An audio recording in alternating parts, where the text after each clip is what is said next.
아멘. 우리가 하나님 하면은 천지 만물을 창조하시고 우리를 하나님의 형상과 모양으로 지으신 분, 이게 떠올라야 돼요. 우리는 하나님 하면은 기독교인들이 천지신명을 떠올려요. 우리가 옛날부터 우리 조상들이 정한수 떠놓고 빌던 그 천지신명을 이름만 바꾸어서 하나님, 예수님 하기 때문에 예수 믿는 사람이나 믿지 않는 사람이나 별반 차이가 없습니다. 차이가 없는 것이 왜 내 눈에는 안타까움이냐 하면은요, 자유하지 못해요. 참 예수 믿으면은 자유함이 있는데, 그 자유함이라는 것은 여러 측면에서 설명할 수 있겠지만은 우리는 과거에 매여 살잖아요. 그래서 우리는 과거 때문에 불행해. 인간관계도 마찬가지. 과거에 이 사람이 나에게 어떻게 했느냐, 그것 때문에 언제나 불행해. 또 미래 때문에 우리는 염려합니다. 그래서 오늘을 우리가 누려야 할 삶을 누리지 못한다. 거기에 많은 의미가 내포되어져 있습니다. 그래서 여러분들이 제가 간곡히 부탁하는 것은 천지신명 믿지 말고 성경에 나를 창조하시고 온 우주 만물을 창조하신 하나님을 믿으세요. 그런데 나도 예전에 젊은 시절에는 이 하나님을 자꾸만 변정하려고 그랬어요. 증명하려고 그랬어요. 그런데 요즘은 증명하려고 하지 않고 믿으려고 해요. 왜냐하면은 증명을 해주면은 교인들이 그 하나님을 지식적으로 알아요. 받아들여서 그 하나님으로 인하여 내 삶에 하나님과의 화해가 일어나야 되는데, 그래서 예전에 우리 교회 초창기에도 여러분들에게 아마 창조과학회에서 나오는 비디오 세트도 이야기도 해주고 또 사서 보라고도 했습니다. 그런 사람들이 증명하려고 하지. 근데 그건 참 어리석은 거예요. 지난주일 제가 여러분들에게 지난번 수요일 날에도 팩트는 증명하는 것이 아니다 이랬잖아요. 그러면서 제가 부산에 가서 동백의 신과 회복이 있는 교회가 있다는 걸 증명하려면 웃기는 거잖아요. 한번 가보는 것이요. 거기에 가면은 대한민국에 하나쯤 있어야 할 교회가 있다는 것을 알고 함께 신앙생활하는 것이 기쁨이지. 동백의 신과 회복이 있는 교회가 있다는 정보를 아는 것은 아무런 의미가 없어요. 하나님이 창조주 하나님이라는 정보를 아는 것이 아니고 하나님으로 인하여 자유함을 누리고 평안을 누리는 삶. 그래서 성경은 팩트거든요. 지난 수요일도 제가 그랬지요. 안중근 의사가 하얼빈에서 우리 한국을 침략해온 이토 히로부미를 암살한 것은 팩트예요. 그런데 그걸 증명하려고 하면 웃기는 거잖아요. 그런데 그 팩트에서도 시각이 중요한 거예요. 어떤 시각을 가지느냐 하는 것에 따라서 완전히 달라지기 때문입니다. 일본 사람들은 그 이토 히로부미를 저격하고 암살한 안중근을 테러리스트라 그래요. 테러리스트도 사람을 죽이는 거잖아요. 그런데 우리는 의사라 그래요. 우리가 이런 부분에서도 우리 한국 편이니까, 한국 사람이니까 의사다 이래버리면 안 돼. 또 일본 사람들은 일본 사람이니까 일본 사람을 죽였다고 테러리스트라 하는데 왜 안중근이 이토 히로부미를 죽였는가? 이토 히로부미가 어떤 사람인가?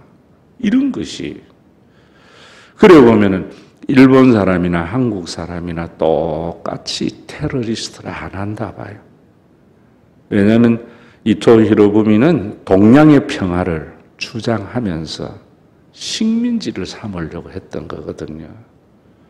그런 사람을 저격함으로 말미암아 그런 일들이 일어나지 아니하고 참된 평화와 공영을 추구했기 때문에 안중근 의사의 행위는 의로운 행위고 테러리스트하고 다르다 이런 말입니다.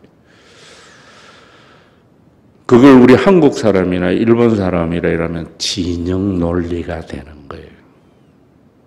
우리 교회에 진영 논리가 너무 많아요. 모든 면에서. 진짜 하나님을 만나면은 이런 시각이 진영에서 벗어나요. 그래서 여러분들에게 제가 성령을 보내어서 영적인 가족을 만드신 것을 받아들이는 것이다 라고 말씀을 드리면서 우리 교회 오면 제일 많이 듣는 말이 육신의 가족만큼 영적인 가족도 소중하다 라고 하는 것은 그 사실을 여러분들이 받아들이면은 진영에서 벗어나요. 그래서 우리 편은 옳고 상대편은 나쁘고 나에게 이익이 되느냐 손해가 되느냐에 따라서 사람들을 평가하지 않고 이래야 된단 말입니다. 내 성향에 맞는 사람 아닌 사람 이런 것이 아니고 객관적 사실을 보게 돼요. 이 놀라운 복음을 잘못된 믿음으로 인하여 전부 진영 논리로 만들어버려요. 그런 유대교에 대해서 또 유대교에 관련된 기독교인들에 대해서 바울은 유대인의 하나님만이냐 이방인의 하나님은 아니더냐 엄청난 자각과 깨달음이 우리 한국은 내 하나님이잖아요. 우리 하나님이잖아요. 상대에게 하나님 안 되잖아요. 그럼 유대교의 한국은 그러니까 교회가 피스메이커가 되지 못한다 이 말이면서 이번 주에도 제가 어제 이래 칠도 하고 이래서 지방에 이래 쭉 가서 또 주일날도 또 이 말 할 거예요. 인간의 경험이 좁기 때문에 목사님 재탕한다지 말고 쭉 걷는데 아침에 요즘은 늙어가지고 4시, 5시 되면 일나 여행 가도 호수 주변을 쭉 걷는데 연세가 드셨더라고. 가만히 연세가 드신 분이라 생각하고 나중에 보니까 내 또래라. 뭐라는가 하면은 내가 지나가니까 예수 믿고 천당 갑시다 이래요. 그래서 내가 싱긋 웃고 지나가면서 저분이 예수 믿는 것이 뭔지는 알고 저럴까? 천당이 뭔지는 알고 저럴까? 그저 진영에 갇혀서 자기 진영을 넓히라고 하는 종교인 목사의 준 사명에 충실한 게 아닐까 이런 생각이 들더라고요. 우리가 쓰는 말들 중에 의미도 모르고 쓰는 말들이 너무 많지요.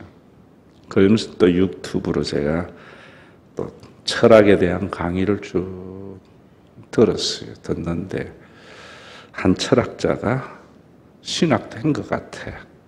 아주 좋은 말씀 하더라고. 나도 몰랐던 것 중에 하나가 화해라는 말이 철학에서는 그 사람은 이제 철학은 주로 독일 쪽이 강하잖아요. 대부분 철학자들이 독일 사람들이잖아요. 독일어로 많이 돼가 있어요. 독일어의 하해라는 말은 합성어라고 그래요. 합성어인데 무엇에 대한 합성어인가? 무엇을 삼는다는 말과 아들이라는 말을 합성한 거래요. 화해라는 것은 아들 삼기다 이 말이죠. 여러분, 저는 머리를 땅 치더라. 대속의 죽음이 그런 거구나. 여러분, 상대방하고 화해를 하는 것이 뭐냐? 상대를 내 자녀로 눈으로 보는 거다. 그럼 다 이해가 되어져요. 내 자녀를 보게 되면은 눈에 콩깍지가 씌여요. 아마 우리 지난주일날 한근영 선생이 나 가진 재물 없어도 성명이 시인의 찬양을 할 때에 제일 은혜 받는 사람이 엄마였을 거예요. 또 우리 교인들 가운데에 한근영이를 영적인 자녀라 생각하고 기도해주고 잘 되기를 바라는 마음 가지고 있는 분들은 공연의 감격이 더 컸으리라 보며 이게 얼마나 진리예요, 진리. 제가 이런 이야기를 하는 것은 뭐냐면 설교를 듣는 것은 여러분들이 아는 거잖아요. 아는 건데 이런 설교를 들으면 더 풍성히 알게 되게 하려고 하는 것이 목사의 일이지요. 오늘 아는 이야기도 이런 이야기를 들으면서 여러분 더 풍성하게 될 때 더 많은 사랑과 화해가 일어나고 진영이 파괴되어진다 이 말이죠. 이런 자유가 여러분들이 못 듣던 이야기잖아요. 그러니까 어렵다 이럴 때 지난 주일도 제가 말씀드렸지만은 참 안타까움이죠. 제가 볼 때는 그걸 제가 여러분들에게 더 풍성하게 하기 위해서 철로 역정을 내가 옛날에 읽은 거하고 이번에 반 거하고의 느낌의 차이를 지난 주일 말씀드린 거예요. 옛날에는 신앙의 여정에 대해서 관심도 없었지요. 그래서 아버지가 주일 성수하라고 종교생활 하라고 하면은 또 아버지하고 좀 좋고 안 하면은 또 혼나고 이러니까 철로 역정이 전혀 안 와닿은 거죠. 그런 삶을 살려고도 안 했던 것이. 근데 복음을 알고 난 뒤에 철로 역정을 읽으니까 그 청기독의 삶이 내 삶을 반영한 것 같이 느껴지니까 얼마나 감동이 있고 좋았는지 몰라요. 우리 교회에도 똑같은 설교를 들을 때에 제가 예전에 내가 철로 역정을 읽을 때와 같이 그 복음의 길에 대한 관심도 없고 그저 자원하고 기쁜 마음으로 신앙생활을 하려고 하는 그 복음 안에 있는 삶보다 당근과 채찍을 가지고 종교생활하는 것에 익숙했던 교인들에게는 목사님의 설교가 의미가 없이 들리지. 낮추었다가 그 목사님과 같이 한번 살아보려고 하는 사람은 그게 구구절절하게 와닿는 것이요. 아마 여러분들에게도 같이 대화하면서 그러리라 봐요. 예수를 오래 믿은 사람들일수록 더 그 풍성함을 못 누리지 않을까. 처음부터 복음 안에서 차곡차곡 살아가는 사람들은 더 풍성해지지 않겠나. 오늘 이 이병철 씨가 한 질문, 신은 우주 만물의 창조주를 하는데 무엇으로 증명할 수 있는가? 질문이 잘못됐기 때문에 그는 평생 돈의 노예로 살다 간 거지요. 자기가 번 걸 제대로 사용도 못 해보고 하나님의 나라가 뭔지도 모르고 지옥 갔다 안 갔다 이거는 성경에 그래 말하고 있어요. 우리가 판단할 문제가 아니다. 그건 하나님이 판단할 문제이다. 그가 산 이 땅에서의 삶의 지옥을 그대로 아마 살고 있지 않을까 저는 그런 생각합니다. 제가 죽음은 우리의 이 삶이 고정되는 거다 이랬거든요. 얼마나 무서운 이야기예요. 제가 양충력 권사님에게 좋은 감정을 가진 이기 죽음 이후에 계속되면은 얼마나 행복해. 근데 양충력 권사님하고 나하고 관계가 안 좋은 것이 화해의 기회가 없이 고정되는 것이 지옥이잖아요. 그럴 때도 우리가 살아생전에 인간관계라는 것은 참 상대적이잖아요. 나는 화해하고 싶은데 상대는 안 하면은 노력해보다가 안 되면은 내 마음에 내 스스로에게만 화해하면 돼요. 그러면 땅에서 풀면 하늘에서 풀린다고 이래 되는데 그거 억지로 하려 하면은 내 마음에 또 지옥이 연속이 되지요. 이런 천국과 지옥관을 가지고 장소로만 이야기하는 왜 채찍과 당근으로 인한 진영을 만들기 위해서입니다. 성경은 어디에도 천당이라 안 하고 천국이라 그래요. 여러분, 이 천국, 나라에 대해, 국가에 대해서는 세 가지가 중요하잖아요. 하나는 영토가 있어야 돼요. 그래서 천국은 영토, 장소적인 개념을 우리는 이 땅에서의 장소적인 개념이 문제지요. 분명한 영역은 있다 이 말입니다. 이게 여러분들에게 머릿속에 탁 쳐야 돼요. 그런데 장소적인 개념을 이 땅에서의 장소의 개념만 가져가면은 진영 논리가 생겨서 땅 싸움이 일어난다고. 일본이 우리 땅 먹으려고 독도라고 그러는 거 이런 것만 일어난다고요. 장소의 개념은 보세요. 미국이 거기 있지만은 괌도 얼마나 떨어져 있어요. 근데 그 괌도 미국 영토란 말입니다. 장소는 주권이 미치는 곳이 장소이지 그냥 땅덩어리만 아니라 말입니다. 하나님의 주권의 영역이 미치는 곳은 어디나 천국이다. 그걸 제가 여러분들에게 말한 거예요. 여러분들의 마음에 하나님의 통치의 영역을 받으려면은 마음이 천국이 되는 거예요. 이 신학을 제대로 알고 하면은 되는데 그러지 아니하면은 부처 정도는 뭔가 마음 먹기에 달렸다 이런다고 스님들은 그래 이야기하는 거예요.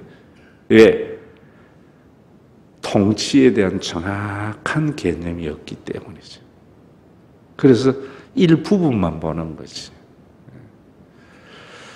우리가 살아서는 이 지상에서 하나님의 통치를 받지만 이제 죽으면은 우리가 우리 하나님의 통치의 영역이 달라지는 거예요. 장소의 제한을 벗어나는 거예요. 그래서 온전해지는 거예요. 그래서 나라 이라면 국가 이라면 영토, 주권, 국민 3대 요소가 있어야 되잖아요. 교회도 마찬가지고 하나님의 나라도 마찬가지고. 그래서 제가 여러분들에게 죽은 종교로서의 기독교는 자꾸 국민과 눈에 보이는 땅덩어리만 생각하지 주권을 이야기 잘 안 해요. 여러분, 우리나라도 지금 보면은 보수 진영 쪽에 있는 사람들은 통치자들이 뭘 안 하는 거야? 주권에 대한 이야기는 잘 안 해요. 왜? 그 권력을 내가 가지고 싶거든요.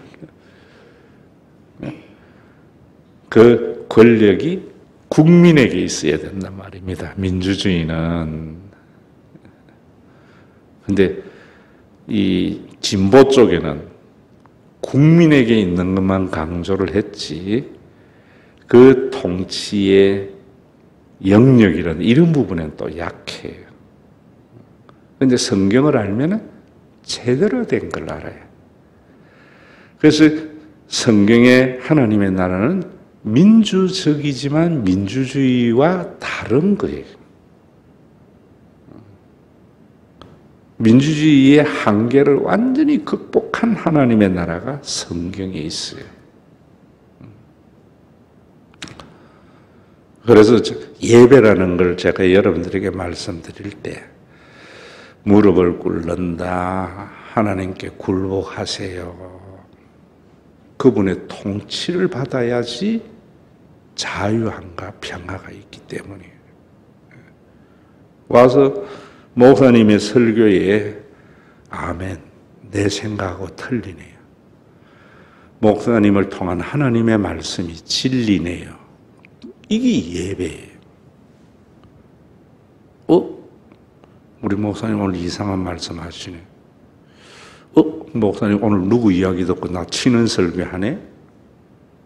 전부 예배 드리는 게 아니에요. 하나님 앞에 자기 주장하는 거지. 이런 말씀이 참 얼마나 귀한 말씀인가를 알아야 돼요, 여러분들이. 주일날 설교는 이래 못해요. 시간이 쫓기기 때문에. 왜냐하면 주일날은, 수요일날은 여러분들에게 제가 이래 하는 것은 뭐냐면 세레모니를 지극히 단순화시키잖아요. 내용을. 주일날은 세레모니가 또 중요해요. 그래서 이런저런 이야기를 자유롭게 못하는 거지. 이러다 보니까 오늘도 빌립보서를 통한 창조주 하나님에 대한 설명은 다음 주에 또 다음번에 해야 되겠네. 그 빌립보서 이 부분에 보면 바울은 철저히 하나님의 통치를 받은 자의 사고가 어떻는가 하는 것을 우리가 볼 수 있어요. 근데 이걸 가지고도 한국에 이제 다 은퇴했는데 유명한 목사들은 선교적 관점에서 빌립보서를 봐요. 그리고 빌립보서가 기쁨이다. 선교하면 기쁨이 있다. 이렇게 나온다. 틀린 말은 아닌데 온전한 말도 아니에요. 틀린 말이 아니다는 말씀 속에 있는 말을 설명하자면 뭔가 하면은 여러분들이 정말 우리 교회에서 신앙생활을 속에서 기쁨을 누리려고 하면은 죽은 종교에는 자꾸 기도 응답을 통한 기쁨을 가지려고 해요. 소유잖아요. 이루어짐이잖아요. 그건 다 우상숭배적 기쁨이고 세속적 기쁨이에요. 오늘 거기에 18절을 한번 보세요. 그러면 무엇이냐 거칠이로 하나 참으로 하나 무슨 방도로 하든지 전파되는 것은 그리스도니 이로써 나는 기뻐하고 또한 기뻐하리라. 일어났는데 전파되는 것은 예수이기 때문에 바울은 기뻐하고 기뻐했다 하는데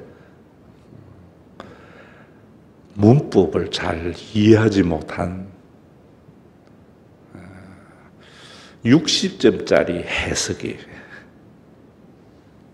여기에 기뻐하고는 앞에 있는 거고 그 뒤에 또한 기뻐하리라는 것은 뒤의 내용으로 인하여 내가 기뻐하게 될 거다. 이런 말이거든요. 여러분들이 성경을 보면은 뭐 어떤 분들은 꿀송이 같이 단 말씀이다 들어본 적 있어요, 없어요? 은혜 받고 나니까 막 성경이 꿀송이 같은 말씀이라 이러는데 나는 잠안 올 때 읽는 게 성경이고 이러니까 사람들이 뭐라는가 하면은 그런 이야기. 은혜 못 받아서 그래. 얼마나 무책임한 말이에요. 꿀송이 같은 말, 성령 받으면 깨달아지는 것, 그런 거 아니에요. 그래 보니까 기독교가 신비 종교로 자꾸 빠지는 거예요. 성경은 여러분들에게 제가 말씀을 드렸듯이, 지난주일은 이제 다른 관점에서 말씀드렸는데, 오늘 예전에 한번 그런 말씀 드렸어요. 이건 광석이 광물. 지난주일은 제가 여러분들에게 뭐로 말씀드렸는가 하면은 철로 역정에 대한 내용을 가지고 말씀을 드렸어요. 예전에 제가 여러분들에게 말씀드릴 때는 이 성경은 광석이 금덩어리하고 다이아몬드가 박혀있는, 근데 여러분 그 광석이 비쌉니까 안 비쌉니까?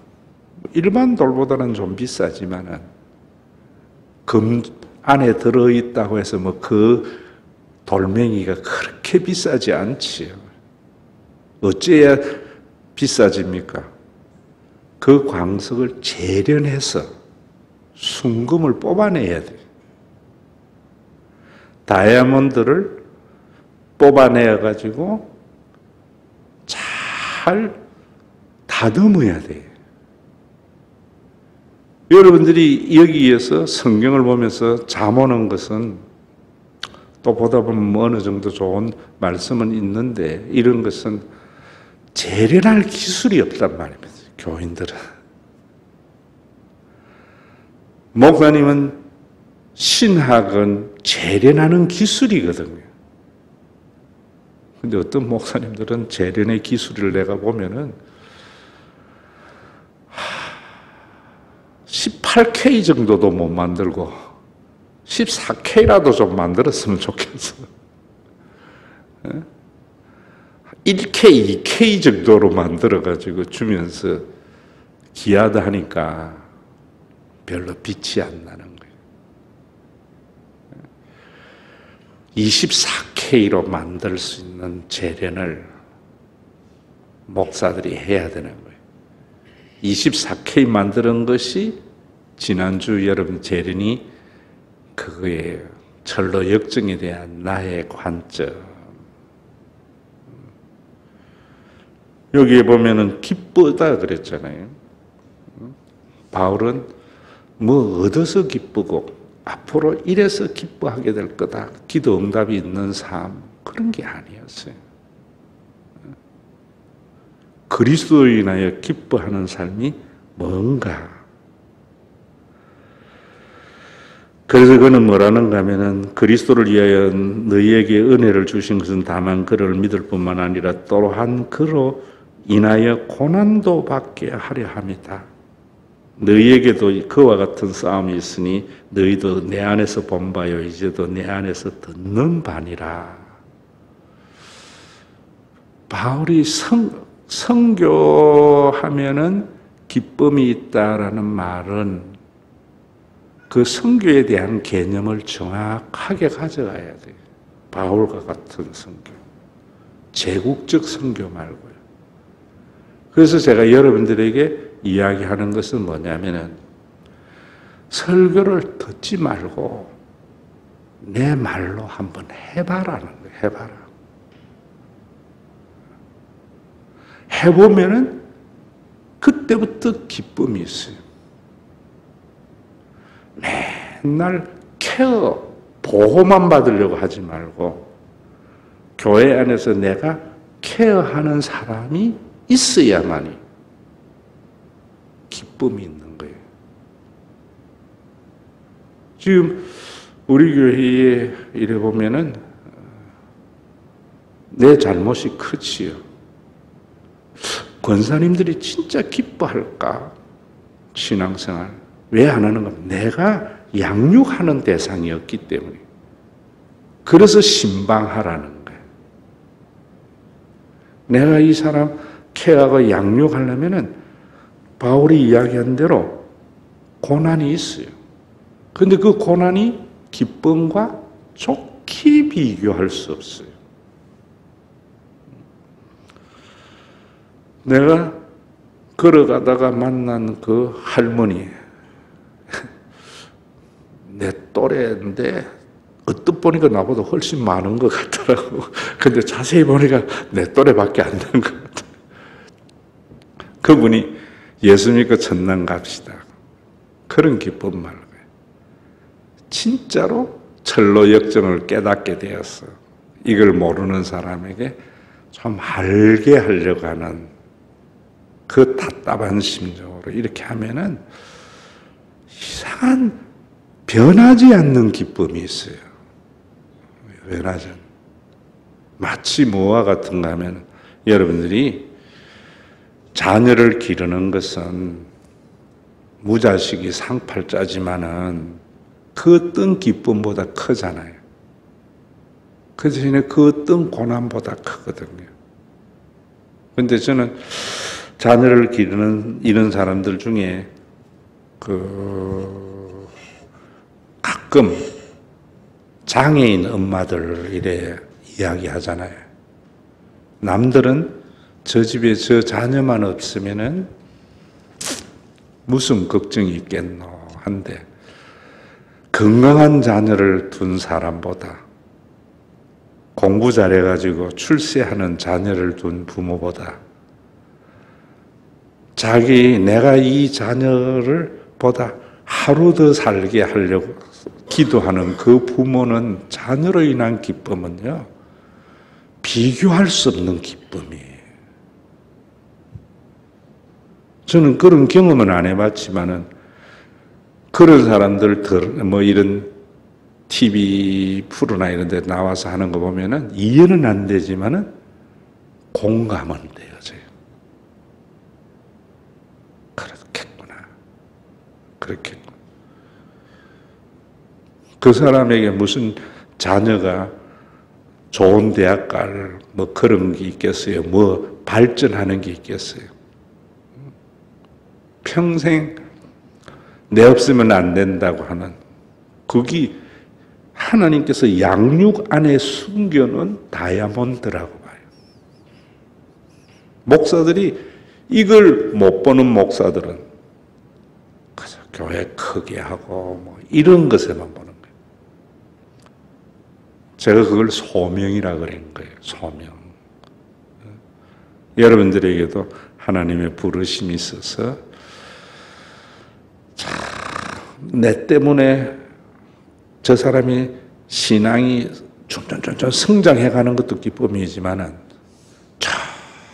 전혀 성장하지 않고 늘 안전뱅이와 같은 그런 성도들이지만은 하나님 앞에 저 사람보다 내가 하루 더 늦게 하나님 데려가세요 하는 소명이 있는 사람은 그 무엇과도 바꿀 수 없는 기쁨, 이 신비함이에요. 신비함. 우리 190장 찬송하면서 하나님 앞에 예수여 비오니 나의 기도 들으사 애통하고 회개한 마음 충만하게 하옵소서. 옛날에는 철야기도 무슨 기도하면 회개하는 기도가 대부분이었어요. 그때 한국교회가 희망이 있었는데 지금은 그런 기도 없어요. 뭐 하는가? 축복대성에 기도 응답받은 거 간증시켜가지고 더 종교생활 열심히 하기 이런 것만 있어요. 오늘 여러분들이 기도하실 때 좀 그런 기도 있으면 좋을 것 같아요. 하나님, 제가 양육자가 없었고 내가 하나님의 말씀을 내 말로 전해보지 못했어. 그 양육에 있는 그 천국의 희락을 맛보지도 못했는데 용서하시고 그런 돌같은 굳은 내 심령에 애통하고 회개할 마음 성령으로 주셔서 똑같은 환경인데 희락이 되어지고 우리 교회가 평안이 넘치는 그런 교회가 되기를 바라는 그런 기도가 있으면 좋겠습니다.